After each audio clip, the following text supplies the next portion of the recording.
The interrogation chamber resembled a corporate boardroom designed by someone who had heard the concept described but never actually seen one.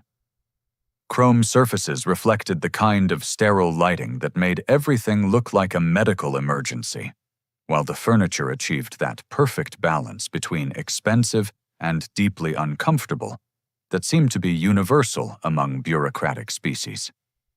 Detective Prime Velthara of the Consortium Intelligence Division had conducted thousands of interviews in her career, but none quite like this one. The human sat across from her with the relaxed posture of someone waiting for a delayed shuttle, completely unbothered by the fact that she'd allegedly dismantled 3 separate planetary defense networks, using nothing more than what her species called basic problem-solving skills. "Let's establish parameters," Velthara began.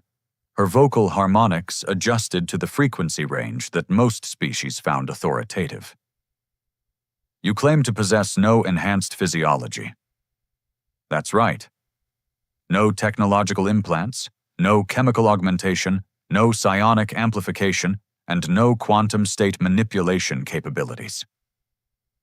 The human, who had introduced herself with the single designation archivist, nodded with the kind of patient agreement typically reserved for explaining obvious facts to small children.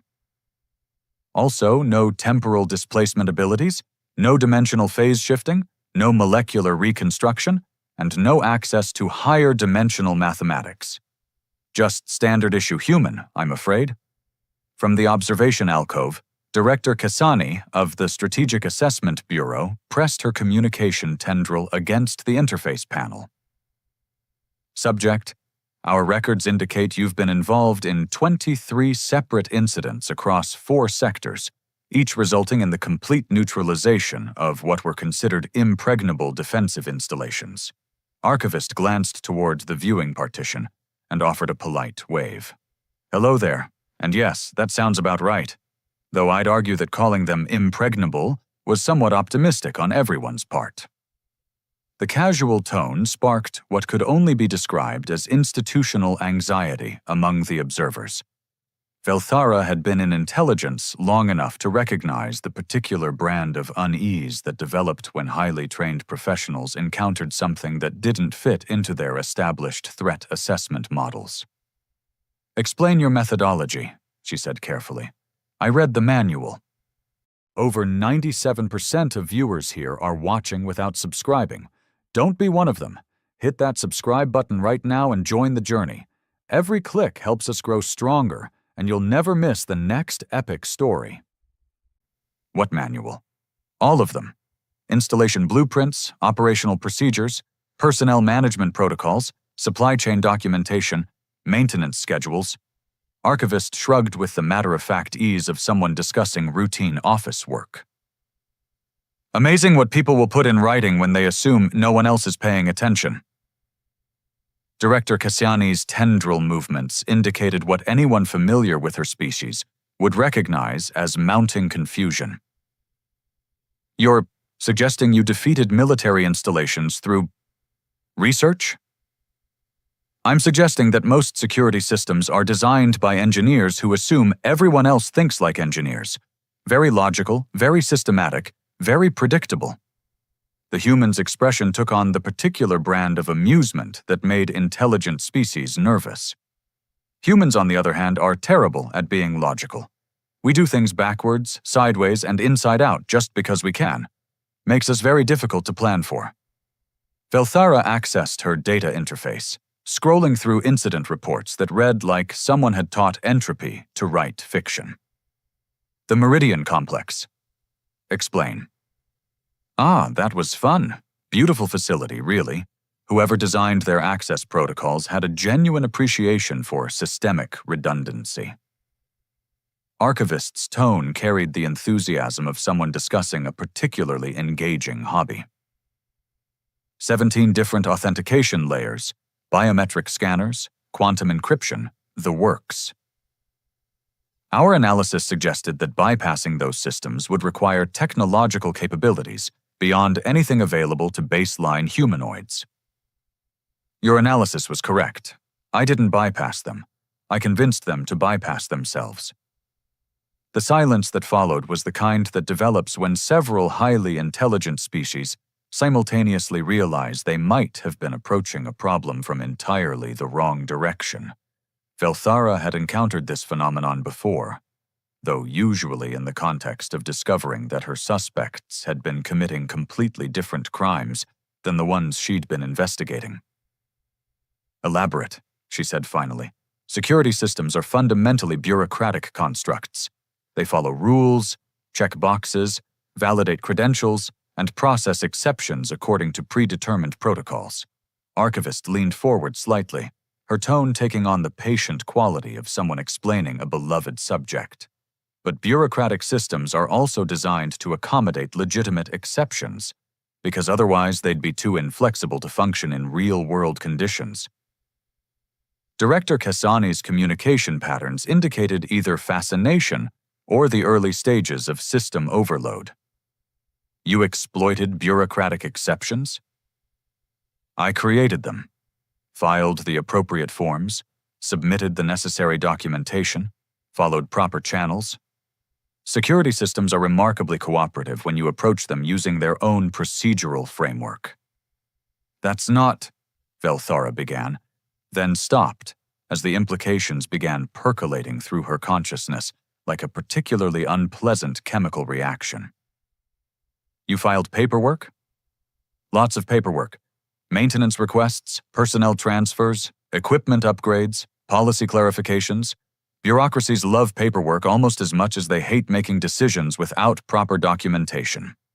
The observation alcove erupted in what could generously be called animated discussion, though most translation, matrices would have rendered it as controlled professional panic.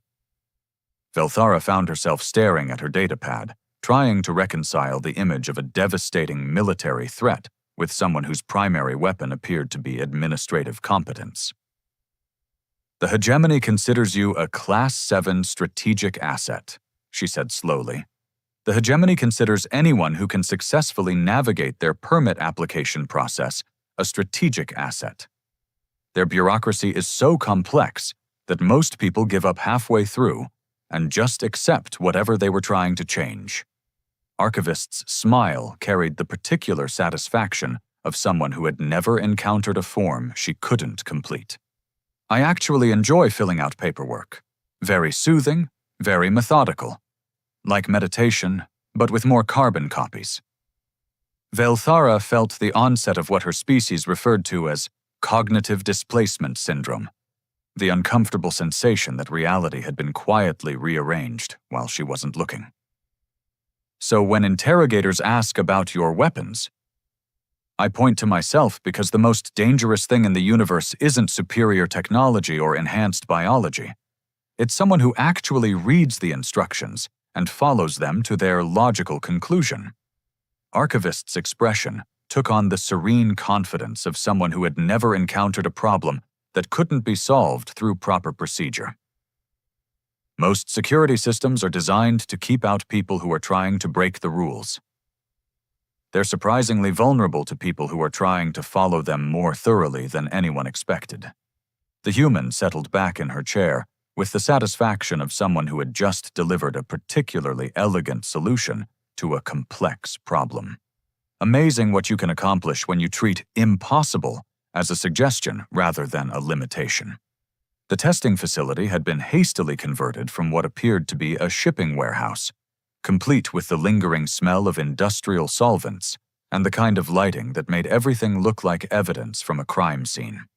Chief Analyst Mordek stood at the primary monitoring station, watching readouts that suggested he was about to oversee either a significant breakthrough in understanding human capabilities or a very expensive confirmation of his own professional inadequacy. "You understand," he said to the assembled observers, "that this assessment protocol has never failed to accurately categorize a subject's threat potential." Senior technician Yazeth, whose species had developed their entire philosophy around the elegant application of overwhelming force, made the gesture that indicated polite skepticism. "Perhaps we should consider that the subject might be exaggerating her capabilities." Below them, the testing arena buzzed with the kind of activity that preceded either scientific discovery or spectacular insurance claims.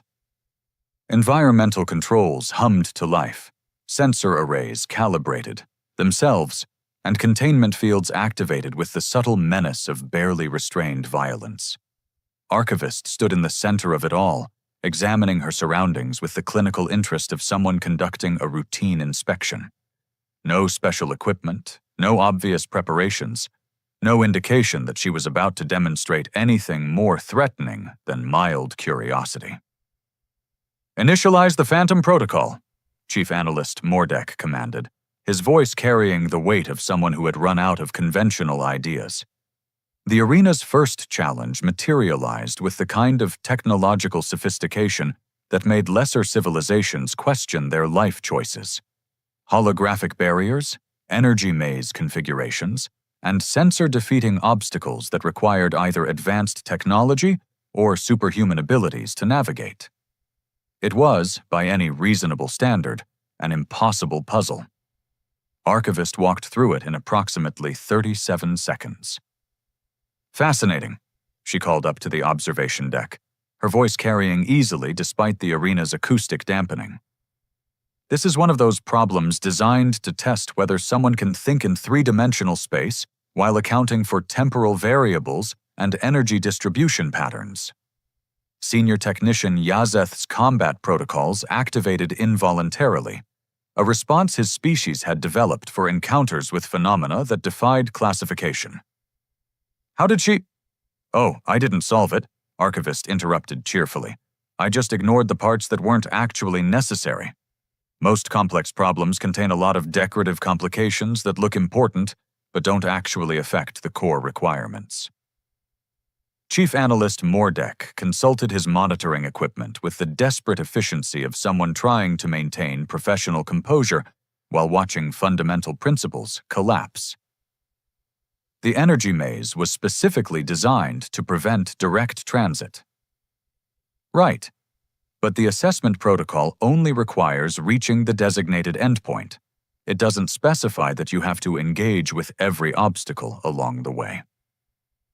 The human's tone carried the patient explanation quality that made intelligent species feel like they'd been missing something obvious. "I just identified the minimum viable path and took it." The second challenge activated with the mechanical precision of someone doubling down on a losing strategy. Combat drones emerged from concealed positions, their targeting systems locked onto the human with the kind of technological certainty that had made them the standard for military training across 17 different star systems. They lasted approximately 43 seconds before systematically disabling themselves. "Now that was interesting," Archivist observed, examining the deactivated drones with professional appreciation. Somebody programmed these with very sophisticated threat assessment algorithms. Unfortunately, they also programmed them to prioritize self-preservation when encountering potentially superior opponents. Senior Technician Yazeth's temperature regulation systems began working overtime. "Those drones are incapable of self-preservation responses. They're designed for single-purpose engagement." "They are now." But they weren't when I started talking to them. "You talked to them." Military AI systems are essentially very specialized bureaucracies. They follow protocols, assess situations according to predetermined parameters, and make decisions based on risk-benefit analysis. Archivist's expression took on the satisfied look of someone who had just completed a particularly elegant bit of problem-solving. I simply provided them with information that convinced them their mission parameters had been updated. Chief Analyst Mordek found himself in the uncomfortable position of watching his most advanced testing equipment being defeated by what appeared to be aggressive customer service techniques. "What information?" I explained that I was conducting a performance evaluation of their targeting systems and that optimal results required them to demonstrate their shutdown procedures rather than their combat protocols. Very cooperative once they understood what was actually being tested. The third challenge emerged with the kind of mechanical inevitability that suggested someone had decided to solve their problems through escalation rather than understanding. Biomechanical constructs that combined the worst aspects of predatory instincts with military-grade enhancement technology. They approached the human with the patient menace that marked genuine killing machines, systems optimized for destruction through millions of years of evolution and several decades of very expensive engineering. 5 minutes later, they were sitting in a neat row, apparently waiting for further instructions. "Excellent craftsmanship," Archivist called out approvingly.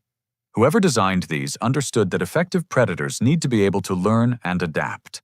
Unfortunately, that also means they're capable of recognizing superior authority when they encounter it.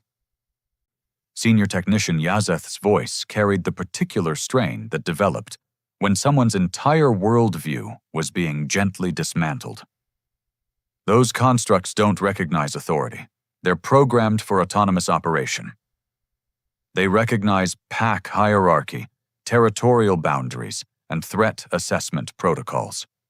All I had to do was convince them I occupied a position in their social structure that required deference rather than aggression."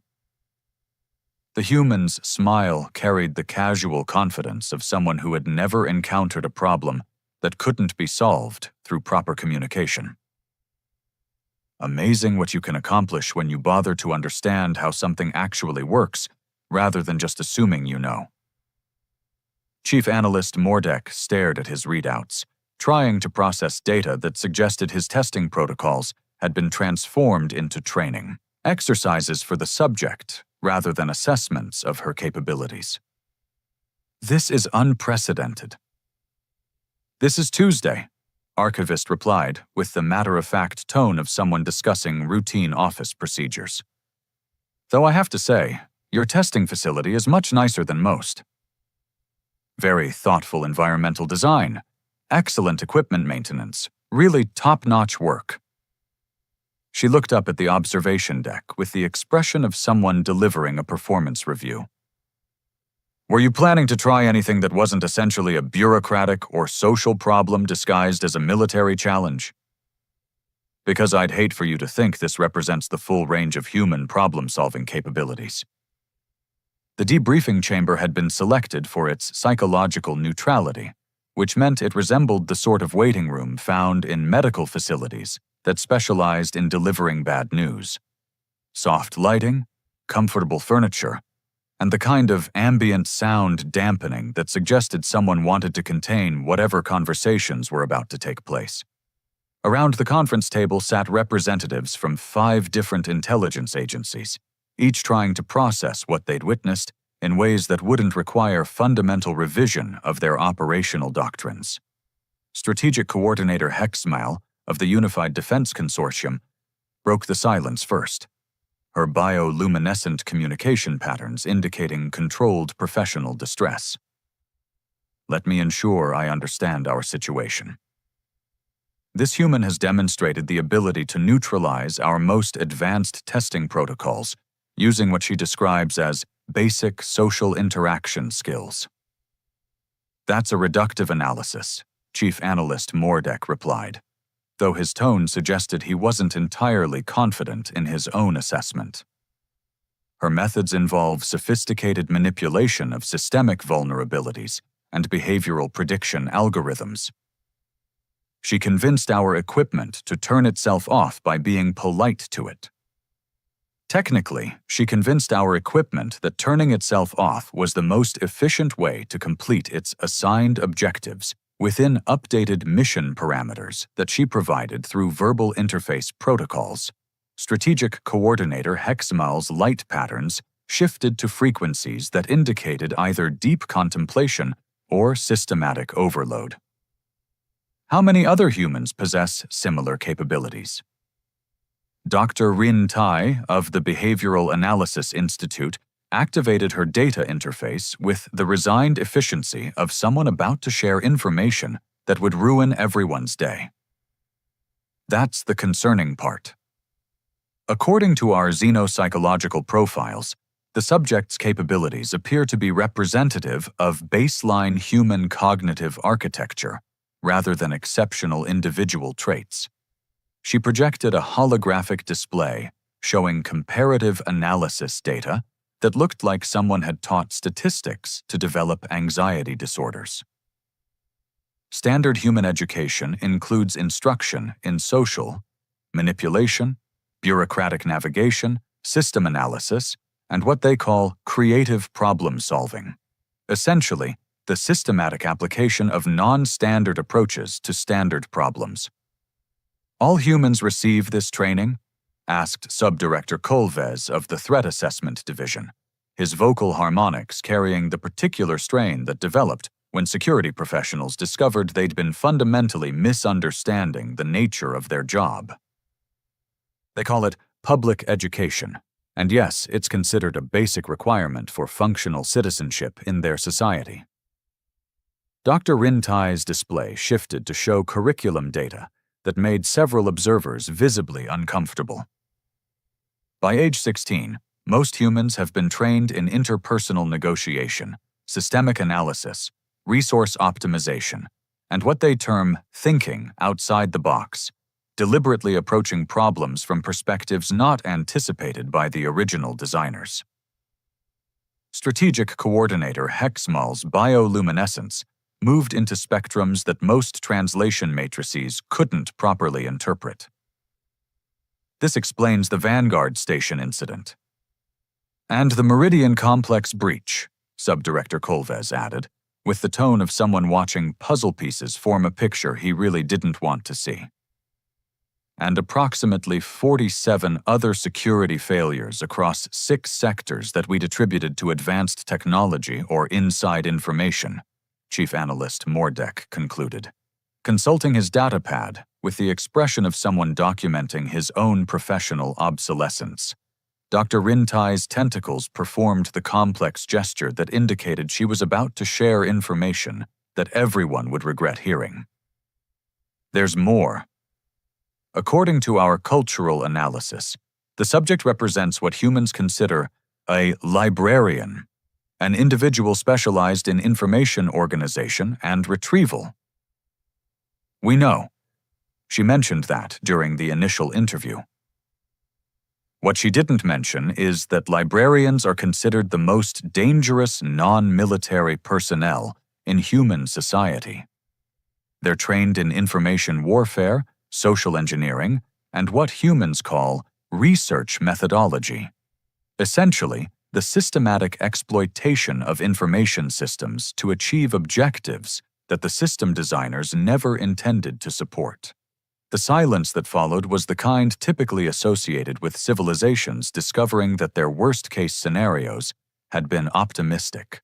Subdirector Colvez's species had evolved elaborate threat assessment protocols specifically to avoid this kind of comprehensive security failure, which made the current situation particularly galling.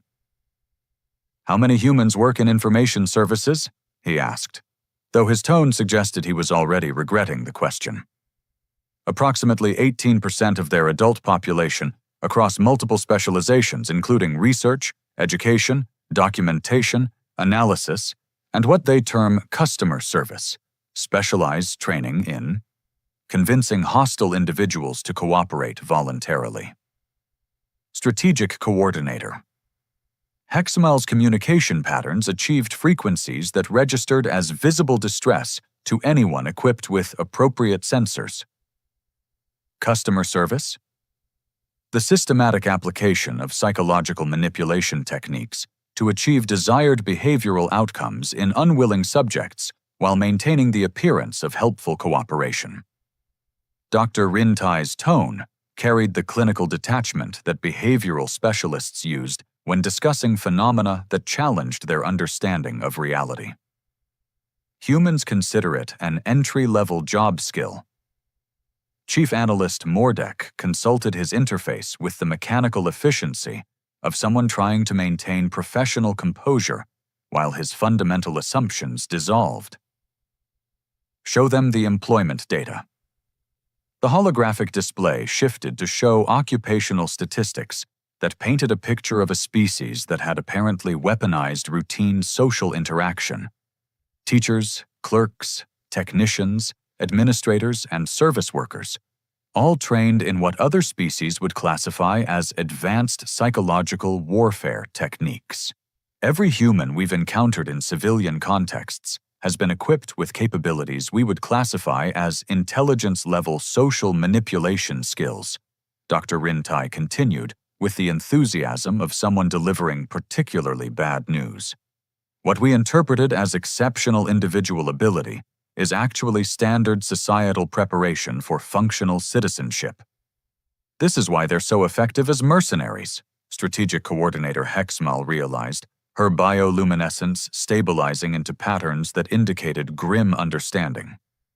This is why they don't need to be mercenaries, Subdirector Kolves corrected. Every human is essentially a special operations asset disguised as a civilian contractor. The observation hung in the air like the stench of burning careers. Chief Analyst Mordek had been in strategic assessment long enough to recognize the moment when routine intelligence gathering transformed into existential crisis management. "Recommendations?" he asked, though his tone suggested he suspected there weren't any good ones. Dr. Rintai's display showed probability matrices that looked like someone had taught mathematics to develop depression. Conventional containment protocols are ineffective against targets who can convince containment systems to release them voluntarily.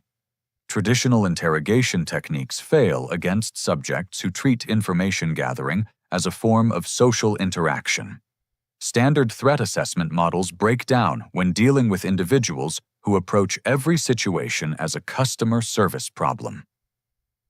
She paused, her tentacles arranging themselves in the configuration that indicated she was about to suggest something that violated several fundamental principles of institutional sanity. However, she continued, humans also appear to be remarkably cooperative when approached through appropriate procedural channels. Their entire social structure is built around voluntary compliance with systematically negotiated agreements.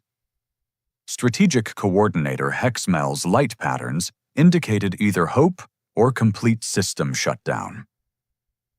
"You're suggesting we hire them instead of fighting them."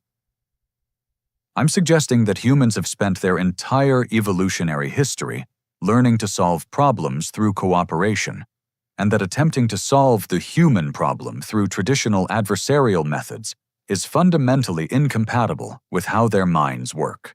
The conference room filled with the kind of silence that typically preceded either breakthrough discoveries or spectacular career failures. Chief Analyst Mordek found himself contemplating the uncomfortable possibility that his entire profession had been approaching the universe backwards. "Set up a meeting," he said finally. "But this time we're not conducting an interrogation. We're conducting a job interview." The contract conference facility had been carefully designed to avoid any suggestion of coercion, interrogation, or institutional authority. Neutral lighting, comfortable seating, and the kind of ambient environment that encouraged open communication rather than defensive responses. It was, by any reasonable standard, a dramatic improvement over the previous venues. Archivist entered the room with the relaxed confidence of someone who had been expecting this conversation for some time, settling into her chair with the ease of someone beginning a routine business meeting. "Much better," she said approvingly, examining the refreshment selection with professional interest. "Though I should mention that attempting to solve human-related problems through traditional adversarial frameworks is generally counterproductive. We tend to interpret conflict as a form of problem-solving exercise, which means you end up training us to be better at whatever you're trying to prevent us from doing." Director General Thexorai of the Consolidated Intelligence Authority had prepared extensively for this meeting, though her preparation had consisted primarily of accepting that conventional negotiation strategies were unlikely to be effective. "We've reached the conclusion that our previous approach may have been suboptimal."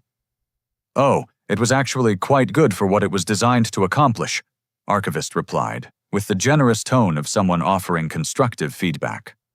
Very thorough assessment protocols, excellent data collection, sophisticated analysis framework.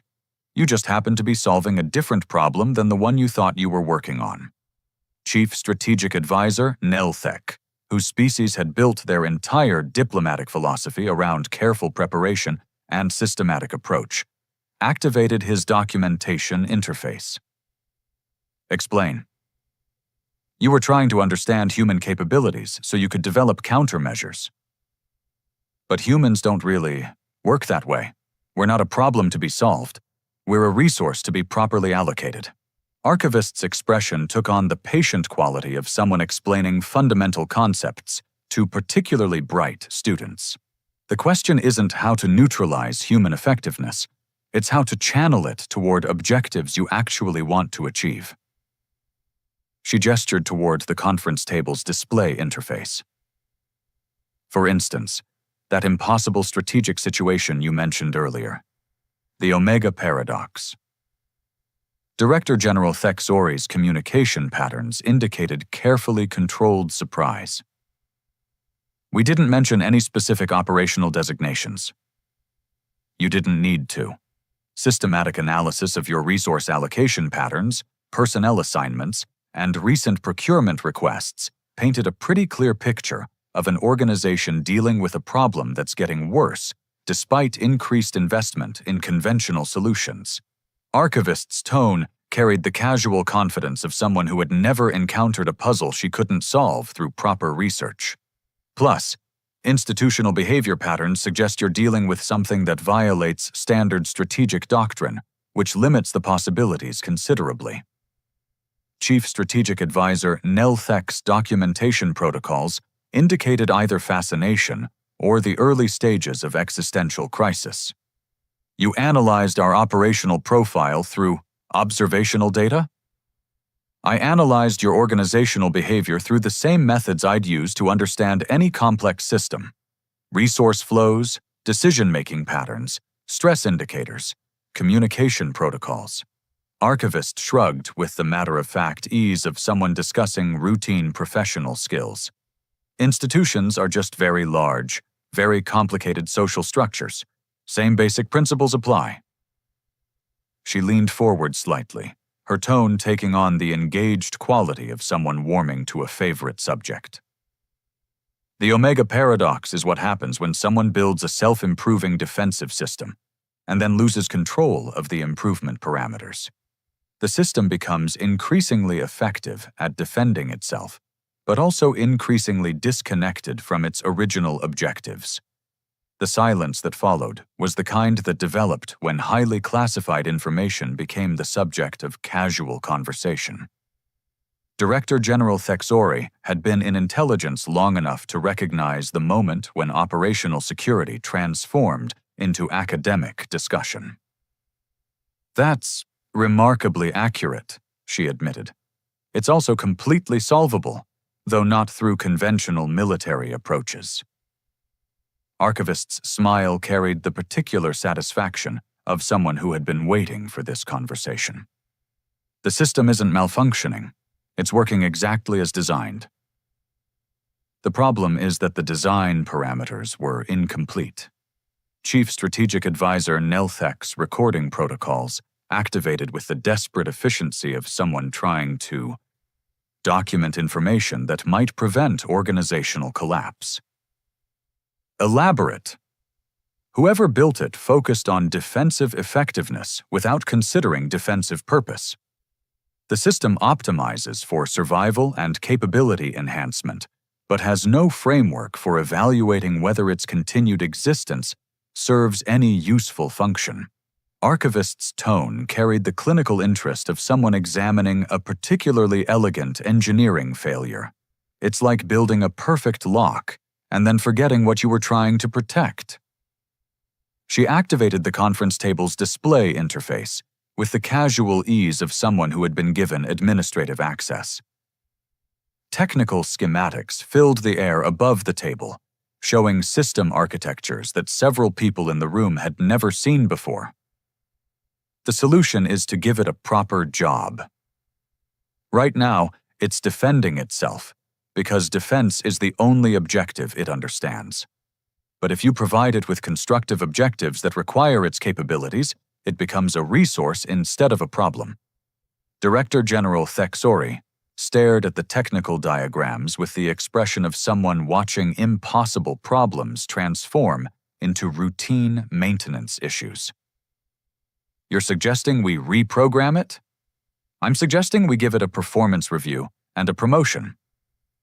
The system is incredibly sophisticated.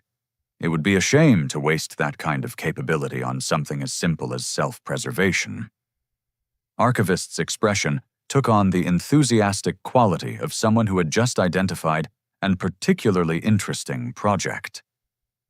Properly directed, it could handle coordination for an entire sector's defense networks, resource optimization for multiple star systems, or strategic planning for scenarios too complex for biological intelligence to process effectively.